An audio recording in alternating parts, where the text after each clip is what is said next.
ಏನೋ ವಾತಾವರಣ ಹಂಗಿರ್ಬೇಕು, ಅಲ್ಲೂ ಮಳೆ ಜೋರಾಗಿರಬೇಕು, ಸಿಡ್ಲ ಗುಡುಗು ಎಲ್ಲ ಸ್ಟಾರ್ಟ್ ಆಗಿರ್ಬೇಕು ಮೋಸ್ಟ್ಲಿ. ಸಿ ಕಾಂಗ್ರೆಸ್ ಬಂದರೆ ಬರಗಾಲ, ಮಳೆ ಬರಲ್ಲ. ಈಗ ಮೋಸ್ಟ್ಲಿ ನಾಳೆ ನಾಡ್ದಿಂದ ಸ್ಟಾರ್ಟ್ ಮಾಡ್ತಾರೆ, ಇವ್ರು ಬಂದ ತಕ್ಷಣ ಎಲ್ಲ ಮುಳುಗ್ತಾ ಇದ್ದಾರೆ ಅಂತ. ಸಿ ಅದೆಲ್ಲ ಬಿಡಬೇಕು. ಪ್ರಕೃತಿ ಇಸ್ ಟೋಟ್ಲಿ ಡಿಫ್ರೆಂಟ್. ಯಾವ ಸರ್ಕಾರ ಬರಲಿ ಬರದೇ ಇರಲಿ, ಆ ಸಂದರ್ಭದಲ್ಲಿ ಏನು ತೊಂದರೆ ಆಗುತ್ತೆ ಅದಕ್ಕೆ ನಾವು ಚರ್ಚೆ. ಈಗ ವಿಧಾನಸಭೆಯಲ್ಲಪ್ಪ, ನಾನು ಸುಮ್ಮನೆ ಒಂದು ಹೇಳ್ತೀನಿ. ಒಂದು ಯಾರವ್ರು ಹಿಂದೆ ಮಾತಾಡೋರು,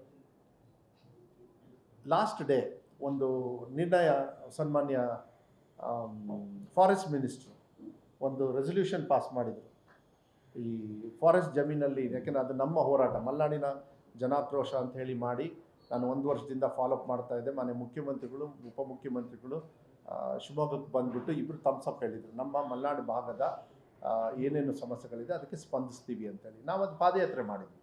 ಅದು ಬಂದ ಮೇಲೆ ರೆಸೊಲ್ಯೂಷನ್ ಓದ್ತಾ ಇದ್ದಾರೆ. ಅಲ್ಲಿರೋರು ವಿಜೇಂದ್ರ ಅವರು, ಅವ್ರ ಕ್ಷೇತ್ರಕ್ಕೂ ಸೇರ್ತದೆ. ಶಿವಮೊಗ್ಗ MLA ಇದ್ದಾರೆ, ನಾನು ಇದ್ದೀನಿ, ಈಶ್ವರ್ ಖಂಡ್ರೆ ಅವ್ರ ಹಿಂದೆನೇ ಇದ್ದೆ. ಅವ್ರು ಓದ್ತಾ ಇದ್ದಾರೆ, ಅವ್ರಿಗೆ ಪರಿಜ್ಞಾನ ಇಲ್ಲ. ಅಟ್ಲೀಸ್ಟ್ ಅದು ಕೇಳಿ ಏನಿದು, ಹೌದು ಒಳ್ಳೇದು, ಪರವಾಗಿಲ್ಲ, ನಾವು ಸ್ಟ್ರೈಕ್ ಮಾಡೋದು ಮಾಡ್ತೀವಿ, ಇದನ್ನು ನಾವು ಅಪ್ರಿಷಿಯೇಟ್ ಮಾಡ್ತೀವಿ.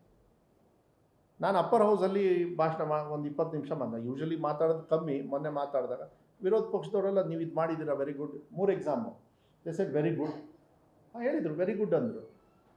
ಅಪೋಸಿಟ್ ಅವರು, ನೀವು ಬೇಗ ಟೀಚರ್ಸ್ ತೊಗೊಂಡಿದ್ದೀರಿ, ವೆರಿ ಗುಡ್, ಇನ್ನೂ ಚೆನ್ನಾಗಿ ಮಾಡಿ ಅಂದರು. ಸೊ ಕೆಲವು ನಿರ್ಧಾರಗಳನ್ನು ತಗೊಳ್ಬೇಕಾದ್ರೆ ಸ್ವಲ್ಪ ತಾಳ್ಮೆ ವಿರೋಧ ಪಕ್ಷದವ್ರು ಇರು. ವಿರೋಧ ಪಕ್ಷದವ್ರು ವೆಲ್ಲಿರೋದೇ ಅದಕ್ಕೆ, ಅವ್ರಿಗೆ ಪ್ರತಿಭಟನೆ ಮಾಡೋದಕ್ಕೆ ಹಕ್ಕಿದೆ. ಹಂಗೆ ಅಂದ ತಕ್ಷಣ ಯಾವುದೋ ಒಂದು ವಿಚಾರಕ್ಕೆ ಕಂಪ್ಲೀಟ್ ರಾಜ್ಯವನ್ನು ಅಡ ಇಡ್ತಕ್ಕಂಥದ್ದು ವ್ಯವಸ್ಥೆಯನ್ನು ಇನ್ನೂ ಆ ಗುಂಗಲ್ಲೇ ಇದ್ದಾರೆ ಅಂತ ಹೇಳಿದರೆ, ಐ ಥಿಂಕ್ ಅವ್ರನ್ನ ಮೋಸ್ಟ್ಲಿ ನನ್ನ ಪ್ರಕಾರ ಸಾಕಷ್ಟು ದಡ್ಡರಾಗ್ತಾರೆ. ಏನು ಪಾದಯಾತ್ರೆ ಯಾಕೆ ಮಾಡ್ತಾ ಇದ್ದಾರೆ? ಮಾನ್ಯ ಮುಖ್ಯಮಂತ್ರಿಗಳು on the floor of the house ಹೇಳಿದ್ದಾರೆ, ಎಸ್ ಇಲ್ಲಿ ತಪ್ಪಾಗಿದೆ, ಅದನ್ನು SIT ನಾವು ಮಾಡ್ತೀವಿ, SIT ಅವರು ಆ್ಯಕ್ಷನ್ ತೊಗೊಳ್ತಾರೆ ಅಂತೇಳಿ. ಅದಾದಮೇಲೆ ED ಅವ್ರು ಬಂದರು, ನಾವೇನು ಬೇಡ ಅಂದರೆ ಮಾಡ್ಕೊಳ್ಳಿ, CBI ಅವ್ರು ಬಂದರು ಮಾಡ್ಕೊಳ್ಳಿ, ಇನ್ನೇನಾದ್ರು ಇನ್ವೆಸ್ಟಿಗೇಷನ್ ಗ್ರೂಪ್ಸ್ ಇದೆ ಮಾಡ್ಕೊಳ್ಳಿ, ನನಗೇನಿಲ್ಲ, ಪ್ರಜಾಪ್ರಭುತ್ವದ ಅಲೌಡ್ ಇದ್ದರೆ ಮಾಡಲಿ. ಹಂಗಂದ ತಕ್ಷಣ ಅದನ್ನೇ ತೊಗೊಂಡು ಇಡೀ ರಾಜ್ಯವನ್ನು ಒಂದು ಸಿಸ್ಟಮ್ನ ಒಂದು ವಿರೋಧ ಪಕ್ಷದವರಾಗಿ ಅವರು ಜವಾಬ್ದಾರಿ ತಗೊಳ್ಬೇಕಾಗತ್ತೆ. ಅವರು ಸಾಕಷ್ಟು ಮಾತಾಡಿದ ಆಮೇಲೆ ಎಲ್ಲಿವರೆಗೂ ಹೋಯಿತು ಮಾತುಗಳು.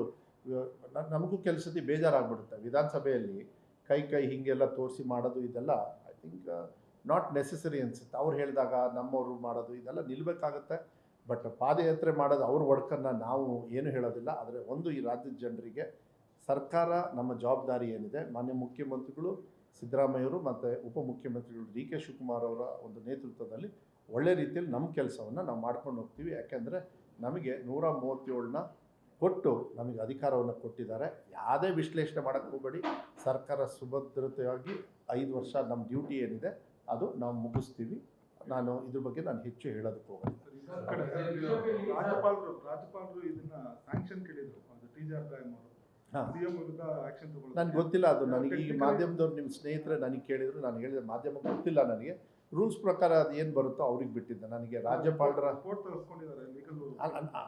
ಅಂತೆ ಅಂತ ಅವ್ರು ಹೇಳಿದರು, ನಂಗೆ ಅಂತೆನೂ ಗೊತ್ತಿಲ್ಲ, ಅದ್ರ ಬಗ್ಗೆ ವಿಚಾರನೂ ಗೊತ್ತಿಲ್ಲ. If it is there under law ಅವ್ರು ಏನು ಮಾಡ್ಬೋದೋ ಇಲ್ಲೋ ಅದು ಬೇರೆ ಬರ್ತದೆ. ಅದಕ್ಕೆ ಯಾವಾಗಲೂ ಕೂಡ ಅದು ನಡೀತದೆ. ಅದು ನಾನು ಅದ್ರ ಬಗ್ಗೆ ವಿಶ್ಲೇಷಣೆ ಮಾಡೋದು ಅದು ಯೂಶಲಿ ಕೆಟ್ಟ ಚಾಳಿ BJP ಅವ್ರಿಗಿದೆ. ಅದು ಮಾಡ್ಕೊಂಡು ಬಂದಿದ್ದಾರೆ. ಅವರು ಮುಂಚೆನೂ ಬೇಕಾದಷ್ಟು ಮಾಡಿದ್ದಾರೆ. ನಿಮಗೆ ಮುಂಚೆ ಎಲ್ಲ ಸರ್ಕಾರ ತೆಗಿಬೇಕಾದ್ರೆ BJP ಅವ್ರು ಯಾವಾಗಲೇ 113 ಯಾವಾಗ ತೊಗೊಂಡು ಬಂದಿದ್ದಾರೆ ಹೇಳಿ ಕರ್ನಾಟಕ ರಾಜ್ಯದಲ್ಲಿ ಇತಿಹಾಸದಲ್ಲಿ? ಬೈ ಎಲೆಕ್ಷನಲ್ಲಿ ಯಾವ ರೀತಿ ಮಾಡಿದರು ಅನ್ನೋದೊಂದು ಬಿಟ್ಟರೆ ಯಾವತ್ತೂ ಕೂಡ ಅವ್ರ ಸ್ವಂತ ಶಕ್ತಿ ಮೇಲೆ ಬಂದೇ ಇಲ್ಲ. Let us be very frank. ನಮಗೆ ಯಾವಾಗ ಬಂದಿಲ್ಲ, ನಾವು ತಲೆ ಕೆಡಿಸ್ಕೊಂಡಿಲ್ಲ, ಅಪೋಸಿಷನಲ್ಲಿ ಕೂತ್ಕೊಂಡಿದ್ದೀವಿ, ವಿ ಹ್ಯಾವ್ ಫಾಟ್. ಈಗ ನಮಗೆ ಅಧಿಕಾರ ಕೊಟ್ಟಿದ್ದಾರೆ, ಅಧಿಕಾರ ಕೊಟ್ಟ ಮೇಲೆ ಚಲಾಯಿಸ್ತಕ್ಕಂಥ ಅಲ್ಲ, ಅದೇ ಹೇಳ್ತಾ ಇರೋದು. ನಾವು ಆಸೆಯಿಂದ ಹೋಗಲಿಲ್ಲ ಅಂದೆ. BJP ಅವ್ರು ಏನು ಗೊತ್ತಾ, ಈಗಲೂ ಕೂಡ 67ರಲ್ಲಿ ಕೂತ್ಕೊಂಡು 137ನ ಬೀಳಿಸ್ತೀನಿ ಅಂತ ಹೇಳಿದ್ರೆ ಇದರಂಥ ದಡ್ಡತನ ಇನ್ಯಾವುದೂ ಇಲ್ಲ. ಕೂತ್ಕೊಂಡು ವಿರೋಧ ಪಕ್ಷದಲ್ಲಿ ಫ್ಲೋರ್ ಆಫ್ ದ ಹೌಸಲ್ಲಿ ಕೂತ್ಕೊಂಡು ಚರ್ಚೆ ಮಾಡಬೇಕೇ ಹೊರತು ಅದನ್ನಾಯಿತು ಈಗ ಕಾನೂನುಬದ್ಧವಾಗಿ ಹೋರಾಟ ಮಾಡಲಿ. CBI ಇದೆ, ED. ಹಂಗಾರೆ ಯಾರ ವಿರುದ್ಧ? CBI ED ವಿರುದ್ಧನಾ? CBI ED ವಿರುದ್ಧನಾ ಇವರು ಪಾದಯಾತ್ರೆ ಮಾಡ್ತಾ ಇರೋದು? ನನಗನ್ಸುತ್ತೆ ಇದೆಲ್ಲ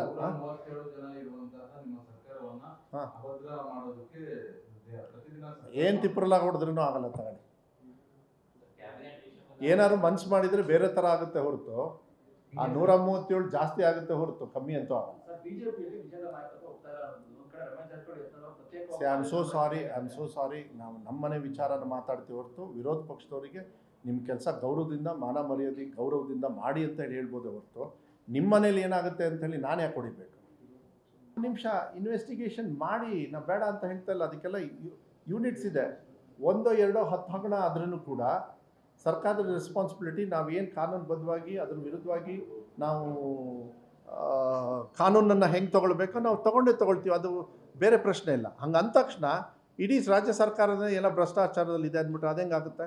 ಸಿ ಎಮ್ ಅವರೇ ಇದರಲ್ಲಿ ಹಿಂಗಾಗಿದೆ ಅಂತ ಹೇಳಿದ್ಮೇಲೆ ತಪ್ಪಾದ ತಕ್ಷಣ ಅದನ್ನ ಇನ್ವೆಸ್ಟಿಗೇಷನ್ ಕೊಡ್ತಕ್ಕಂಥ ಕೆಲಸವನ್ನು ಅವರೇ ಮಾಡಿದ್ದಾರೆ. ಅದು ಯಾವುದೇ ಇಲಾಖೆಯಲ್ಲಿ ಆಗಲಿ, ನನ್ನ ಇಲಾಖೆಯಲ್ಲೂ ಚಿಕ್ಕ ಪುಟ್ಟ ಆಗ್ತಾ ಇರ್ತಾವೆ. ನಾವು ಏನೋ ಡಿಪಾರ್ಟ್ಮೆಂಟಲ್ ಎನ್ಕ್ವೈರಿ ಮಾಡ್ತಾನೆ ಇರ್ತೀವಿ. ನಮಗೆ ಎಷ್ಟೊಂದು ಸತಿ ಸಂಕಟ ಆಗಿಬಿಡುತ್ತೆ. ಎಷ್ಟೋ ಬಿ ಅವ್ರ ಮೇಲೆ ಡಿಪಾರ್ಟ್ಮೆಂಟ್ ಎನ್ಕ್ವೈರಿ ಆಗಿ ಬಿ ಒ ಸಿ ಶಾರ್ಟೇಜ್ ಆಗಿಬಿಟ್ಟಿದ್ದಾರೆ. ಅದನ್ನೆಲ್ಲ ಹದಬಸ್ತ ತರಬೇಕಲ್ಲ. ಅವ್ರ ಚಾಳಿನ ಸ್ವಲ್ಪ ಮೆಲ್ಲಗೆ ತೆಗಿಬೇಕಾಗುತ್ತಲ್ಲ. ಆ ಚಾಳಿನ ತೆಗಿತಕ್ಕಂಥ ಕೆಲಸವನ್ನು ಮಾಡ್ತಾರೆ. ಆಮೇಲೆ ನಮ್ಮ ರಾಜ್ಯದಲ್ಲಿ ಕಾನೂನು ಮೇಲೆ ಬರಬೇಕು. ನನಗೆ ಅದೊಂದು ಆಸೆ. ಯಾರಾದರೂ ತಪ್ಪು ಮಾಡಿದರೆ ಅವ್ರಿಗೆ ಶಿಕ್ಷೆ ಆಗಲಿ ಅನ್ನೋದು ಮಾತ್ರ ನಾನು ಕೇಳ್ತೇನೆ. ಅದು ಕಾನೂನಿದೆ, ಕಾನೂನು ಆ ರೀತಿಯಲ್ಲಿ ನಡ್ಕೊಳ್ಳುತ್ತೆ ಅಂತ ವಿಶ್ವಾಸ ಇದೆ.